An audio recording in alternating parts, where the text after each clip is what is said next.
Boa tarde, a paz do Senhor Jesus a todos. Quero desejar a todos uma gloriosa, maravilhosa paz do Senhor. Deus possa confortar o teu coração, o meu coração, em nome de Jesus. Quero estar compartilhando com todos os ouvintes, os pastores, as ovelhas, os servos do Deus Altíssimo. Esta visão que eu tive por esses dias, na semana que passou, eu tive uma visão na madrugada de quarta-feira para quinta-feira, onde o Senhor me mostrava eu numa reforma de uma igreja, e essa igreja estava em uma reforma, e ali naquele local havia alguns irmãos do meu ministério, onde eu sou pastor, né? Ali havia pessoas de outros ministérios também, e o que me chamou muita atenção, que havia uma irmã por nome Maria. Essa irmã Maria, ela é membro da sede, da comunidade cristã Ebenezer, lá em Minas Gerais, em Belo Horizonte, especificamente em Sabará. E no momento que eu estava ali reformando aquela igreja, chegou essa irmã, começou a conversar comigo, e ela falava para mim assim: pastor, eu trouxe uma oferta para ajudar na reforma da igreja. E ela pegou do envelope de oferta e tinha algum valor em dinheiro ali, eu não sei quanto que tinha, mas tinha um valor até razoável. E de repente aquela irmã, pegando ali daquela oferta, ela me entregou, e eu passei do diálogo que estava tendo com ela para ter uma conversa com um eletricista que estava ali fazendo a parte elétrica. E de repente eu conversei com aquele eletricista, e quando eu comecei a conversar com ele, eu virei para ele e falei assim: eu preciso de um fio maior para mim poder fazer essa conexão aqui, porque ele está curto, e o que eu estou com ele é curto. Eu estava com um pedaço de fio de aproximadamente 1 metro, 1,20 m, só que a sua espessura era muito grossa, era um fio de um diâmetro ali de quase 1 polegada, de quase 2,5 centímetros. E quando eu falei assim para ele, ele falou assim: não, vem aqui comigo que eu tenho um fiação ali na minha maleta. E quando ele foi comigo eu fui com ele até a maleta para pegar aquele fio, ele arrancou de dentro daquela maleta de eletricista um machado, e esse machado ele era um pouco dourado, o brilho da lâmina dele brilhava dourado, era um brilho diferente e muito afiado. E ele pegou daquele machado e de repente ele começou a cortar um tronco de uma árvore que se dava entre uma margem de um rio e uma ponte, uma pinguela que tinha ali naquele rio. E essa pinguela, eu acho interessante dela que ela era como, eu não sei explicar direito, mas uma ponte com 4 cordas, onde tem aquelas madeirinhas embaixo do piso dela amarrado, e 2 cordas em cima para você pisar, segurar para não cair. E aquele machado, ele começou a cortar o tronco daquela árvore, e ele batia naquela árvore com aquele machado, e a força que ele batia e a facilidade que ele tinha para cortar, porque aquele machado ele era um machado muito afiado, ele cortava com muita facilidade. e de repente ele batia aquele machado e ele cortando com facilidade, igual faca na manteiga, muito, muito afiado mesmo, coisa maravilhosa. E ele batia, e quando ele batia aquele machado, aquele tronco caiu, e parte daquele tronco caiu sobre a ponte, né, sobre essa ponte, e outra parte caiu sobre a água, né, aquele rio. E interessante que era um rio com águas limpas, a superfície era limpa, mas na profundidade ela era uma água preta, uma água escura, eu não conseguia ver o fundo do rio, de tão fundo que era.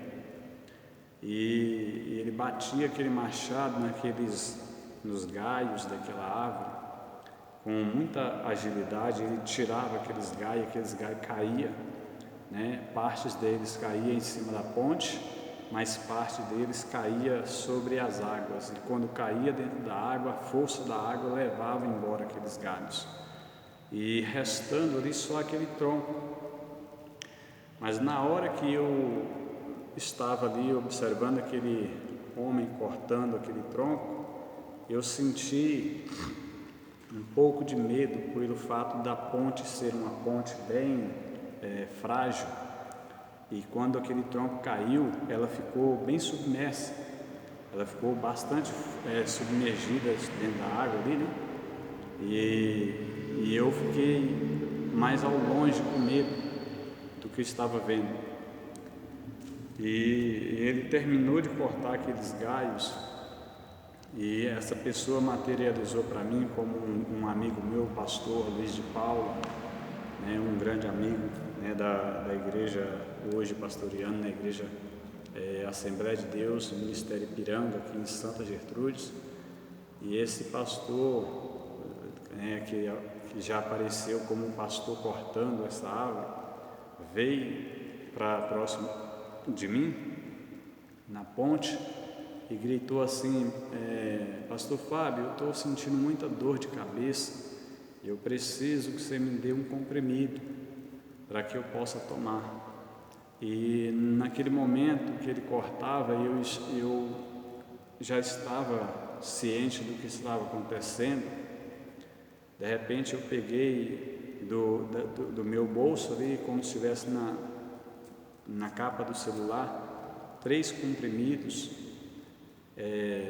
2 de tamanhos iguais e um de um tamanho diferente, maior, e os 2 eram idênticos. E os 2 idênticos que estavam comigo, eles tinham um formato de um coração neles. E eu observava aqueles comprimidos assim na minha mão e achava interessante. Pensava assim, mas diferente esse comprimido, porque 2 do mesmo formato, com um desenho de um coração, e o outro maior e mais comprido não tinha formato de nada. Assim, diferente, não despertava nada. Mas eu fiquei intrigado com os 2 comprimidos que estavam na minha mão. E naquilo, um deles chegou a cair no chão. Quando ele cai no chão, eu peguei ele rapidamente para que não viesse embora junto com a água. E isso, o pastor vindo ao meu encontro, ele virou para mim e falou assim: Pastor, o senhor não deixou esse comprimido cair no chão não, né? Não está sujo não, né? Na pergunta que ele me fez. E eu fiquei dentro de mim relutante em responder, mas eu respondi assim: não, ele não está sujo, ele está limpo, esse comprimido não está sujo não.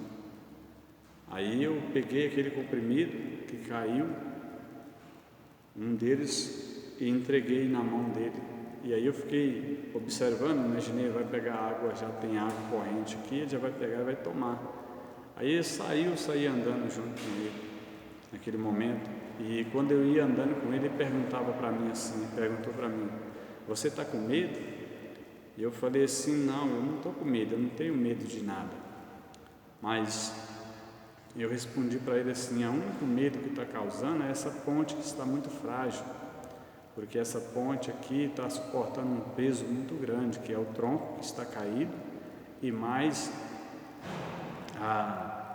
o peso dos galhos. né? Mas eu não tenho medo de nada. Aí ele falou, vem comigo. E quando eu fui com ele, de repente eu me deparei com uma criança, né, de uma faixa etária de 8 a 10 anos de idade, estava oferecendo, não que ela estava oferecendo, ela matou um peru, né, um peru, e estava limpando aquele peru para me entregar.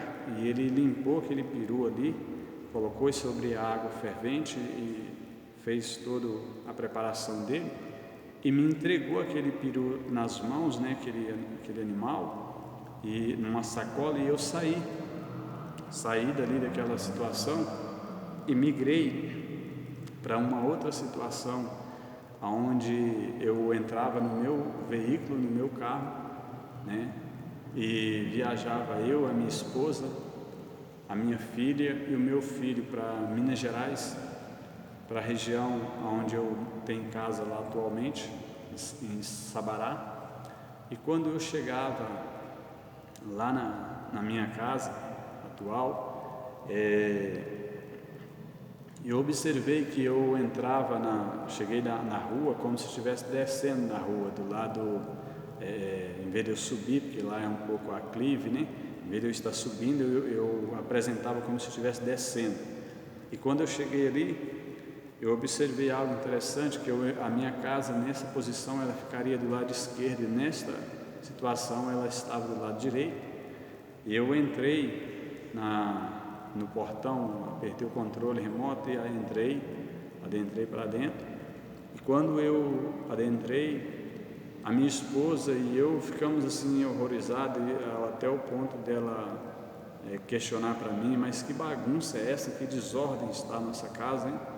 E aí, de repente, eu estacionei o carro ali na garagem e adentrei e notei que havia uma pessoa que estava lá dentro de casa.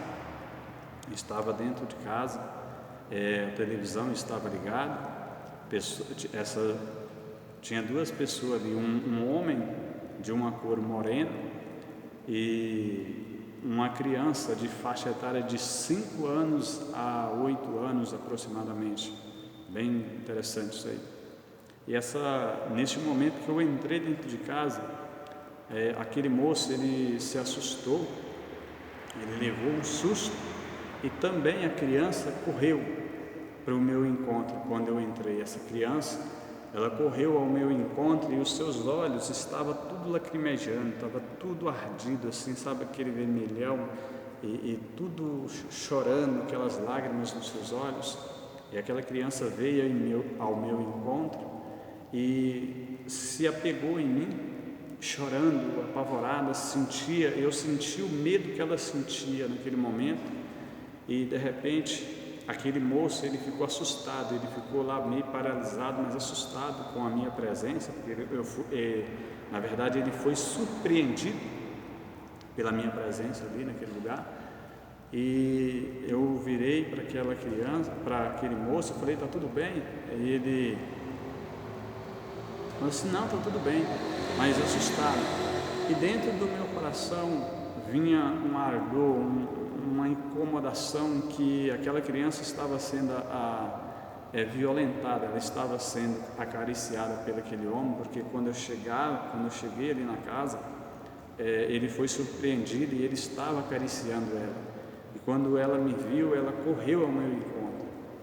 E dentro disso, o Senhor me permitiu recobrar e vim a acordar da situação, da visão.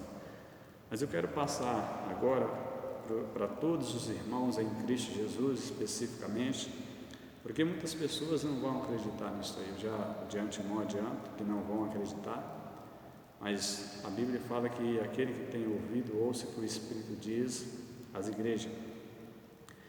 Todos duvidaram de José quando ele teve o seu sonho, que seria ele que iria governar, seria ele que seria o provedor da sua família. Eles desprezaram e duvidaram dele. Talvez vai ser a mesma coisa comigo, com muitos outros que Deus pode usar e está usando para falar. Mas eu quero deixar bem claro para você que me ouve, que o Senhor me concedeu de estar comunicando com você. Talvez eu não consiga expressar as palavras corretas para que você entenda melhor, mas o Espírito Santo de Deus que está na minha vida, que está na tua vida, Ele sim falará no teu coração e te dará entendimento sobre o que está acontecendo. Eu quero começar a dizer sobre isso. Naquele momento eu pedi direção a Deus, levantei da minha cama e fui orar. Orei ali durante um período, isso por volta de 2:30 da manhã, 3:30 mais ou menos, eu estava na sala já orando, um período, e eu pedindo a Deus para me confirmar o que seria aquilo, para que eu não perdesse da maneira que foi me dado essa visão, esse sonho. Eu optei em pegar o meu celular e gravar um áudio para que eu não perdesse o que foi me dado. E de repente, o Senhor, depois de um período de oração, o Senhor confirmou para mim algo interessante. Uma parte dessa revelação Ele me deu no livro de Esdras, no capítulo de número 2, no versículo de número 62, se não me falha a memória. Quando o povo de Deus tinha sido levado cativo, pelo rei da Babilônia, após eles terem sido libertos da escravidão, Israel em específico todas as tribos de Israel tinham os seus nomes nos registros da sua genealogia, para que comprovassem de quem era descendente, quem era quem e o que fazia. Eu vou trazer, começando aqui, por esta parte da revelação que me foi dada, da criança que me entregou um sacrifício, segundo a orientação que o Senhor me deu. Aquele sacrifício, naquele tempo, no tempo dos antepassados, existia o sacrifício, como os irmãos já conhecem, mas hoje, no período da graça, o sacrifício é um sacrifício vivo, não morto, que o Senhor aceita. Mas só para entendimento,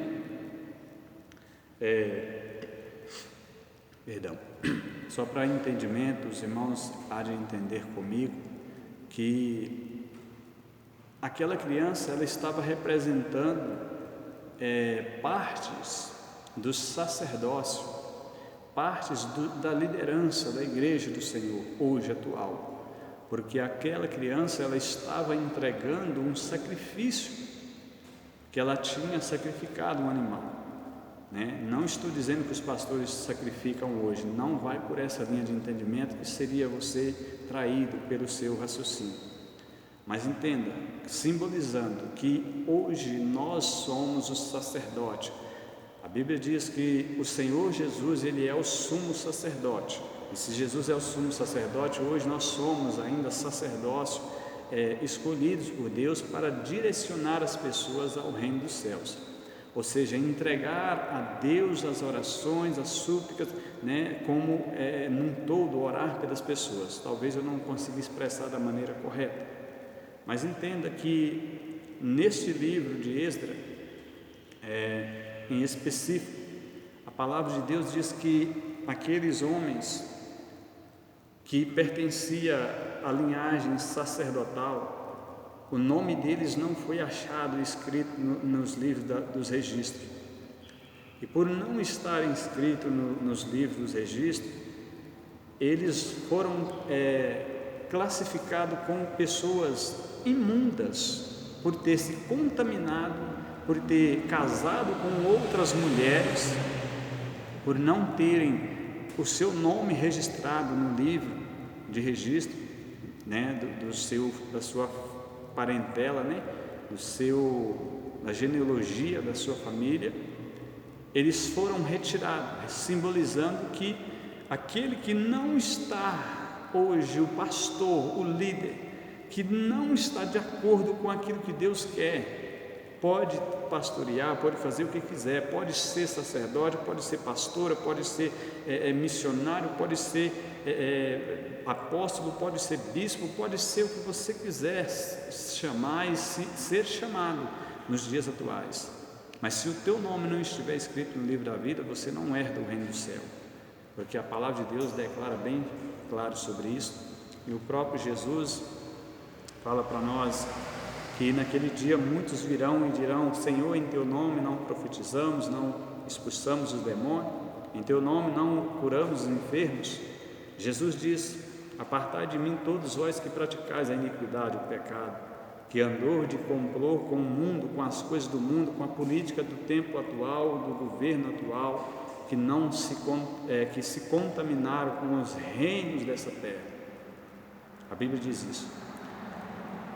Vamos dar sequência para os irmãos entenderem. Quando aquele homem volta, quando aquela irmã oferecia uma oferta e estando reconstruindo aquela igreja, é ordem no altar, é ordenança de Deus, porque foi ordenado ao povo que oferecessem, levassem o seu sacrifício, sua oferta, para ofertarem no templo do rei Salomão, para a edificação do templo, para fazer tudo conforme o Senhor havia colocado no coração de Salomão. E aquela oferta, ela vem para poder edificar o templo, para abençoar a obra do Senhor. Não é para minha particularidade, não é para a sua particularidade. Começa por aí. Dentro da visão, Deus pedindo àquele eletricista um fio maior, porque o que eu estava com ele era pequeno. O Senhor me trouxe o entendimento, a revelação, que simboliza o fio curto, grosso. Muitas pessoas têm fio grossos. Ora, bonito, fala bonito, tem hermenêutica, tem homilética, coisa maravilhosa, em exegese, explica com muita facilidade. Inclusive eu tenho dificuldade de expressão de palavras, peço perdão por isso, mas muitas das vezes as pessoas têm uma dicção, conseguem expressar com muita facilidade, mas na verdade é um fio grosso, aonde a sua oração não passa do teto, aonde o seu sacrifício não vai a lugar nenhum, e Deus tem rejeitado.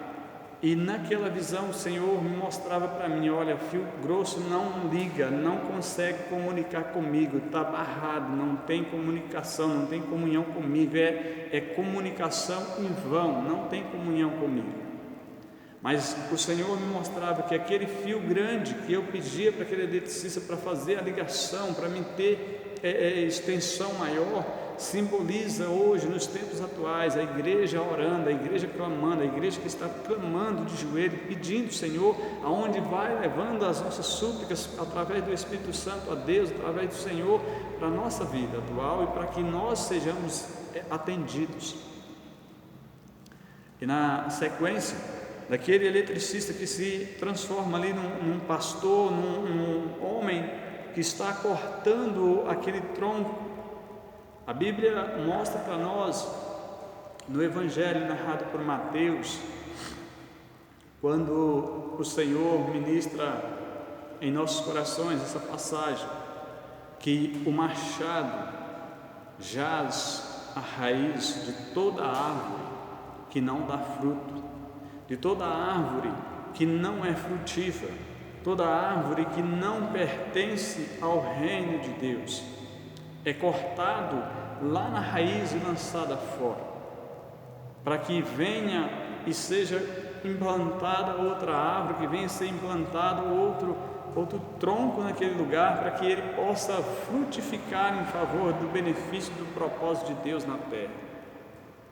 E dentro desse entendimento, a Bíblia traz para mim a revelação que é o próprio Senhor Deus unindo, cortando, em específico, o próprio Senhor Deus cortando pela raiz. Certa ocasião, no Evangelho de João, a palavra de Deus vai dizer para nós que João Batista estava com os seus discípulos, com uma grande multidão a ser batizado, E certo daqueles homens fariseus, daquelas pessoas que ali estavam, e juntamente todos os pecadores que ali estavam com ele, vieram até ele, e ele, ministrando a palavra, ele chega e diz: raça de víbora, quem vos ensinou a fugir da ira vindoura que está por vir? O machado jaz na raiz, o machado jaz na raiz para cortar. Então a palavra de Deus, ela é viva, ela é poderosa, ela é eficaz, ela é uma espada penetrante, uma espada afiada de 2 gumes, que vai vindo e vem, está cortando, vai continuar cortando.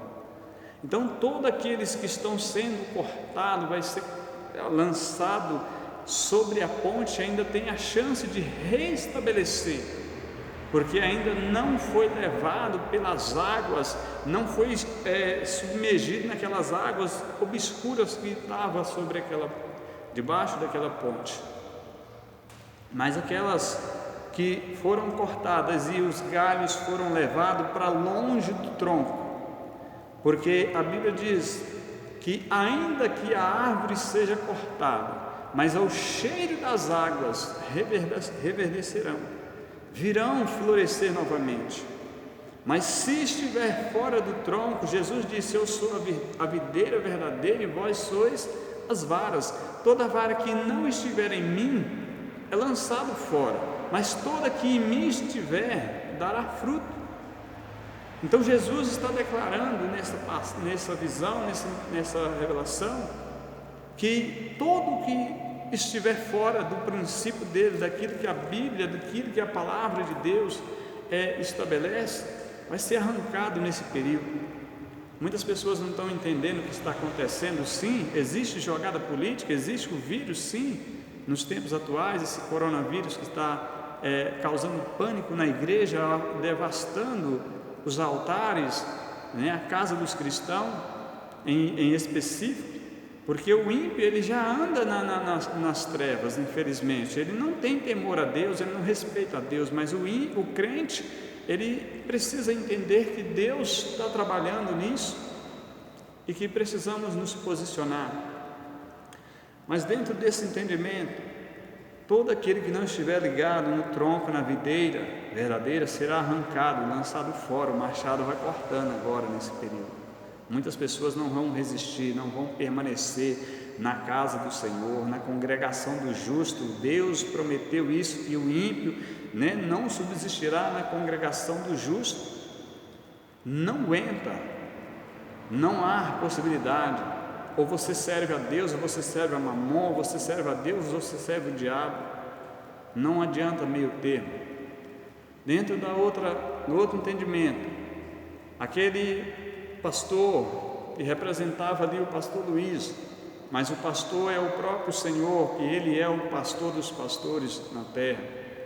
A Bíblia diz que o Senhor ele não tem prazer na morte do ímpio, ele não tem prazer na morte do ímpio. Se não tem ele prazer na morte do ímpio, imagine na morte daquele que está na presença dele. Quantas pessoas que estão morrendo agora espiritualmente, não estão morrendo por causa de coronavírus, estão morrendo espiritualmente com medo, apavorado, desesperado. Quantas pessoas que estão assim? A Bíblia diz que, segundo o Senhor, ele se entristece. Os irmãos há de convir comigo que quando Jesus Cristo estava ali naquela cruz para ser crucificado, em determinado momento o Senhor Deus pareceu ter abandonado Jesus por causa da tristeza, a dor que ele causou. A angústia foi tão grande que o Senhor se calou, não respondia a Jesus por causa daquela tristeza que ele estava sentindo. Será que não é a mesma coisa que tem acontecido nos tempos atuais com a igreja do Senhor? Será que Deus está alegre em ver muitas pessoas nesse pânico, nesse medo? Será que não estão entendendo o propósito de Deus? Eu garanto, irmão, eu falo para você, seja crente, não seja covarde, não seja medroso. Não estou mandando você sair atropelando ninguém, fazendo nada loucura, não, mas seja homem de Deus. O homem de Deus, a mulher de Deus não vive pela aparência, ele vive pela fé. O justo vive pela fé.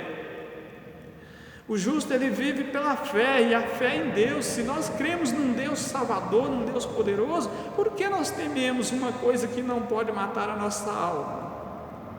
Se você está com medo de morrer, se você está apavorado com medo de morrer, é porque você não tem certeza da sua salvação. Se arrepende, peça perdão a Deus, para que você não seja levado pelas essas águas, por essa enchente terrível que está sobre o país, sobre o mundo. Entenda isso. Eu lhe peço, pelo amor de Deus, compreenda isso. Homem de Deus, mulher de Deus, pastor, líderes, enxerguem, comecem a ver com os olhos espirituais. Vocês estão olhando tudo com os olhos carnais, vocês estão diante de uma situação que está paralisando você, você não tem reação espiritual perante a sociedade. Deus não chamou covarde, Deus não chamou frouxo para a guerra, não. Quando Josué foi derrubar as muralhas, não foi covarde que foi com ele, não, foi sacerdote, foi homem de Deus, foi soldados valente ali, e a presença do Senhor na frente. Quando Gideão também entra ali para poder conquistar, naquela batalha dos 318 homens escolhidos por Deus, também ali os covardes ficou para trás. Naquela seleção foi cerca de 32 mil homens, mas o Senhor ordena para ele, fala para os covardes, os medrosos, voltar para trás. E de repente o Senhor fala para ele, ele recua e diz para aquelas pessoas, os covardes, os medrosos que estão sentindo medo, voltam para trás. Voltou cerca de mais de 20 mil homens de uma vezada só para trás. Quando o Senhor vira para ele e fala, esses aí ainda é muito, eu não preciso desse monte não, para me provar que eu sou Deus poderoso para Israel, para que eles não vangloriem daquilo que estão fazendo, que eu fiz, para que eles achassem que fossem eles que fizessem. Eu só quero só um pouco para que eles entendam. Manda eles beberem água, e aqueles que descerem a mão, levarem a mão na boca, e separa para um lado, outros que joelharem diante da água para o outro lado. Ali foram separados 318 homens que não se prostraram, que não se drobaram diante da situação. Eles bebiam a água, olhando, vigiando, levando a mão na boca, vigiando.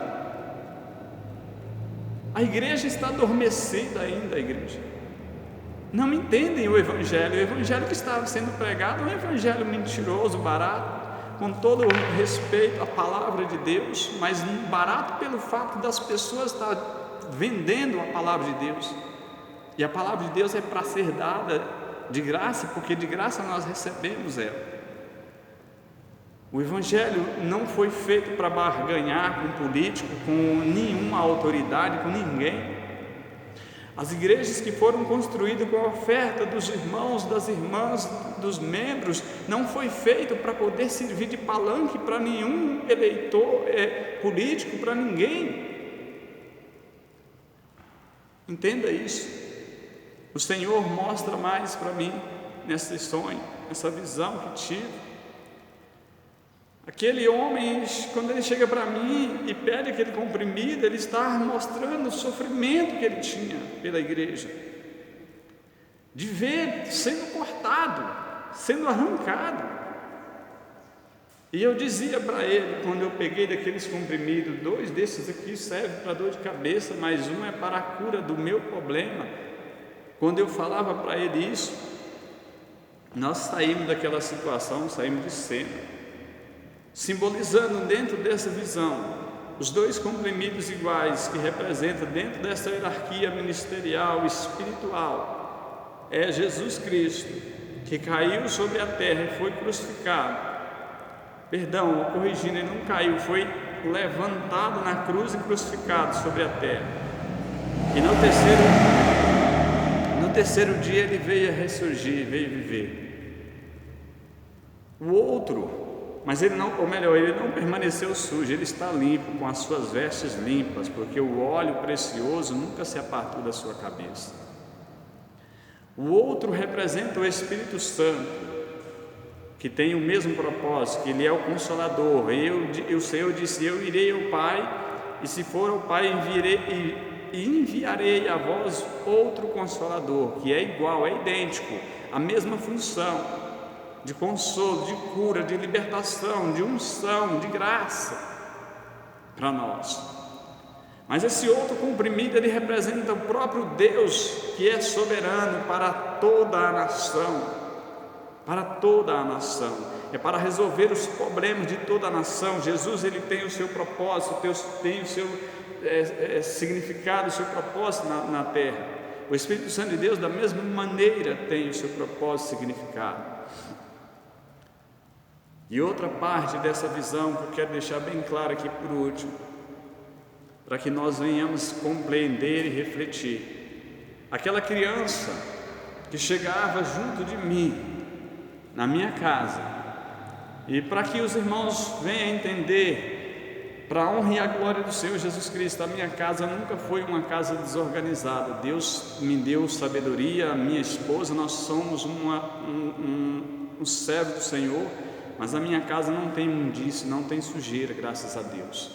A minha casa é muito organizada, mas daquela casa que o Senhor me mostrava, que representava um lugar de intimidade, uma casa de família, simbolizando a igreja, aquela pessoa que estava ali dentro daquela casa, que não é dele, porque aquela casa não era daquela pessoa. Eu sou o dono daquela casa. Entendo a visão, o entendimento, como se Deus estivesse usando a minha pessoa para representá-lo. Estou dizendo como se Deus estivesse usando a minha pessoa para representá-lo, né? Que aquela pessoa ali não era dona daquela casa, ela estava ali dentro.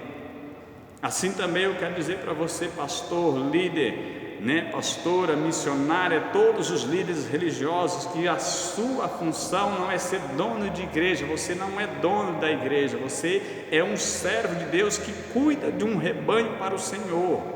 E tome cuidado, porque o Senhor mostra para mim nessa visão que você e talvez eu entre nessa estatística também. Em nome de Jesus, que o Senhor me dê graça para que não.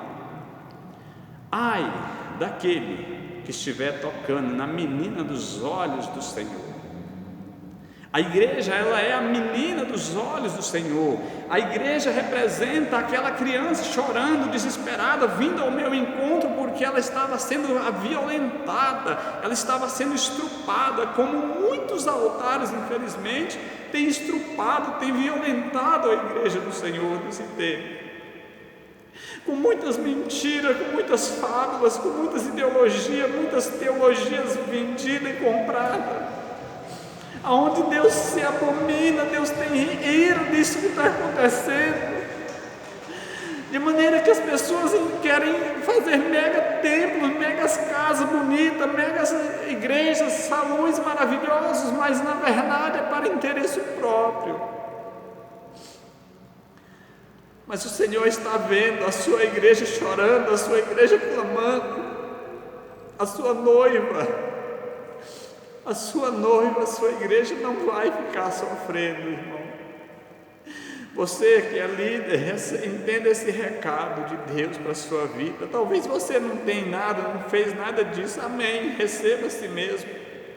Mas se você tem sido um desses que tem espancado a sua igreja, tem levado a ela a prostituir, a vender dentro da igreja, barganhar dentro da igreja, fazendo da casa do Senhor comércio de maneira leviana, você vai pagar um preço muito caro por isso. Por que as pessoas têm rejeitado o evangelho genuíno atualmente? Por causa de homens e mulheres que têm vendido um evangelho que não é verdadeiro, práticas desonestas, enganos, projetos que não são agradáveis aos olhos do Senhor. Jesus Cristo, Ele chegou certa vez ali no templo. Você que é líder sabe muito bem dessa história, mas você às vezes não gosta nem que prega isso, porque você vende dentro da sua igreja, você negocia dentro da sua igreja, você faz da casa do Senhor uma casa de câmbio, e aí você não aceita que ninguém vai na sua igreja e prega essa mensagem. Você também não prega mais ela, porque se você pregar, está ferindo a sua constituição, o seu entendimento. Mas Jesus, quando Ele chega ali no templo, ele vê a casa do Senhor cheia de animais, cheia de pombas, cheia de todos os tipos de animais e pessoas vendendo, cambistas trocando, possibilitando dinheiro para que as pessoas comprassem aqueles animais para ser sacrificado no templo. Jesus se ira. Eu acho que é uma única passagem, no meu entendimento, que a gente vê Jesus irado na Bíblia, por causa da casa de Deus, porque ele ama o seu Pai, ele é temente ao seu Pai. E todo líder que se preza, que teme a Deus, deveria entender essa passagem. Porque nós pregamos e não vivemos, irmão?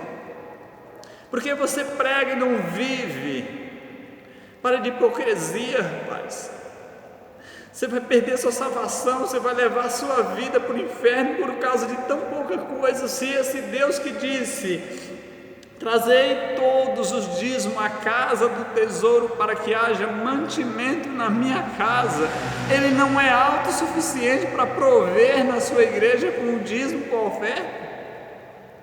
Esse Deus que você prega no altar, que cura, que liberta, que faz milagres e prodígios e maravilhas, ele não é autossuficiente para prover na sua igreja o dízimo e a oferta para poder abençoar as vidas, as almas, o direito dos órfãos, das viúvas, a manutenção do templo? Eu garanto para você que mas você ainda não entendeu isso, tem negociado, tem barganhado, tem aceitado propina do governo, tem aceitado ofertas levianas de pessoas erradas para poder se autopromover e beneficiar o seu ministério. Eu não estou com isso querendo atacar o ministério de ninguém, eu estou mostrando para você aquilo que a Bíblia está mostrando para mim, porque a Bíblia diz que quem não é contra Deus é por Ele, quem é contra o Senhor não tem lugar no reino. Nós não podemos continuar vivendo dessa maneira. Jesus a qualquer momento vai vir buscar a sua igreja. E como que você prega o arrebatamento para uma igreja que é totalmente adversa àquilo que a Bíblia fala, totalmente na contramão? Totalmente.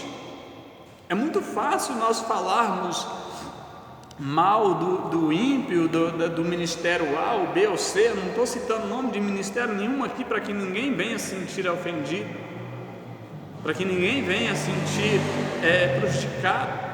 Eu estou dizendo você, pastor, porque você é uma hierarquia, você é um sacerdócio constituído por Deus na terra. Você há de dar conta do rebanho que você cuida. E ai de mim, ai de você, que privar um desses pequeninos de entrar no reino do céu. Jesus disse isso. Ai de vocês, ai de mim, ai de alguém que privar para que um desses pequeninos deixe de entrar, de herdar no reino do céu. Quando Jesus coloca junto dos seus discípulos uma criança, quando eles interrogam Jesus e diz: Senhor, quem é o maior? Quem é o maior? Quem é o melhor para entrar no reino do céu? Jesus diz para elas: se você não for como essa criança, se vocês não forem como essa criança, não herdarão o reino dos céus. Mas ai de quem e por quem vier o escândalo para impedir um desses pequeninos herdar o reino. Será que as nossas congregações, será que os nossos ministérios, será que os teus ministérios, as tuas igrejas, suas convenções não estão escandalizando o suficiente para impedir essas pessoas de aceitarem Jesus Cristo? Muitas pessoas não estão aceitando a gente ministrar a palavra para elas, porque quando a gente vai na rua evangelizar, quando a gente vai na casa pregar de Jesus, falar do amor de Jesus, daquilo que Ele faz, sabe o que as pessoas falam para a gente muitas das vezes, no trabalho, na rua, onde que a gente estiver? Para ser igual o fulano eu conheço uma pessoa que é terrível, para ser como fulano de tal, da mídia, da igreja tal, ciclano, bertano. Eu não quero, por causa do escândalo que nós, homens de Deus, mulheres de Deus, tem cometido. Você como ovelha, você como líder, tem cometido, escandalizado, e se acha melhor do que o ímpio, se acha melhor do que aquele que não conhece. A Bíblia diz que o Senhor não leva em conta o tempo da ignorância.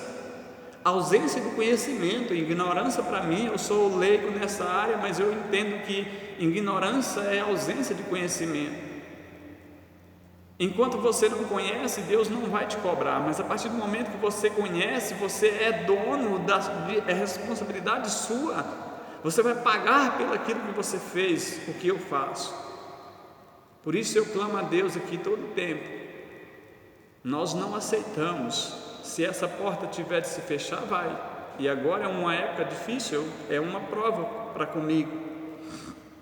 Nós somos poucas pessoas, poucos dizimistas e ofertantes. Se Deus não mandar o recurso, nós não vamos conseguir pagar o aluguel do salão onde nós congregamos. Mas se Ele quiser que essa porta continue aberta, e eu acredito que quer, vai ter que ser pelo dízimo e oferta, vai ter que ser pela voluntariedade, vai ter que ser pelo amor. Aqui não pode, nós não vendemos nada, nós não compramos nada para poder beneficiar ninguém aqui dentro da igreja. Se você quer fazer seus negócios, faz lá fora. É responsabilidade sua lá para fora, é responsabilidade minha lá para fora. O que eu fazer lá para fora é responsabilidade minha, eu que arco com as consequências lá. Mas escandalizar a obra do Senhor, isso nós não podemos fazer. O altar do Senhor é santo, a casa do Senhor, onde nós reunimos para glorificar Ele, é santo. Bem sabemos que nós somos